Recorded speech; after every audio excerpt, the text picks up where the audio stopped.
Hello, good morning. Kahapon po pala ito at ngayon ko lang na-upload. Tingnan nyo naman at meron kami mga marites na tambay dito sa bahay. Charis. Ito yung mga kapitbahay namin mga pusa.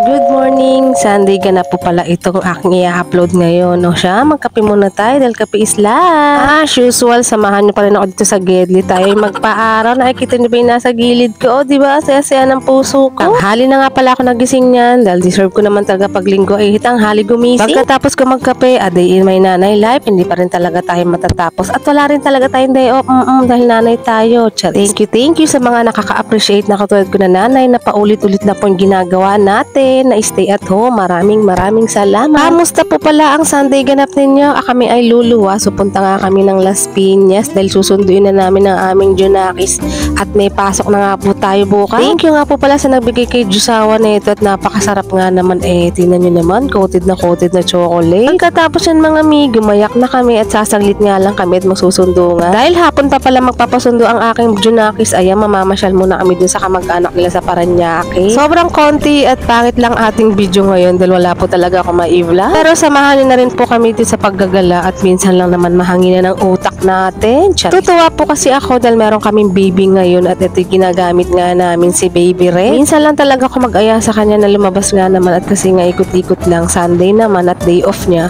At talagang nabuburyo na ako sa bahay. Flex ko rin na rin pala ang aming NAIA terminal. Ayan, tingnan nyo naman. View talaga natin ang mga eroplano. Tambay mode muna kami dito sa kamag-anak nila Papa Chuck. Kain-kain lang kami na mais at ayan yung mga tita at pinsan niya. Natutuwa kasi ako lagi tumamay dito. Talagang pamilya talaga ang turing nila sa akin. Pagkadating ng hapon, andito na kami sa Las Piñas. O diba, ang luwag na ng lugar nila ate at talagang maaliwalas na. Di man ito yung dating usual na apartment nila pero masasabi ko naman na goods na ito at napakaluwag nga ng labas nila. Pwede nang pumwesto mag-inom. Charis. Pagkatapos kami ngayon nasa gitna na ng daanan. Fast forward na yan mga mi at talagang ginabi na nga kami sa daan. Kana kaming choice. Mag-hotdog na lang. Mabilisan luto na lang mga mi. O siya, kain na po tayo. Medyo nasunog ko pa ata at talagang may ginagawa rin ng nanay. Siya, saluhan nyo muna kami kumain. Magandang gabi at happy Sunday po sa inyo at may pasok na naman po tayo. At pagkatapos, niligpit ko na ng hinugasan ko kaninang umaga. Opo, nakabihis pa nga ako niyan at talagang maliligo ako mamaya at init na init ako. Siya, yun lang po muna. Salamat sa pagsama and God bless. Bukas po ulit. Mag-iingat.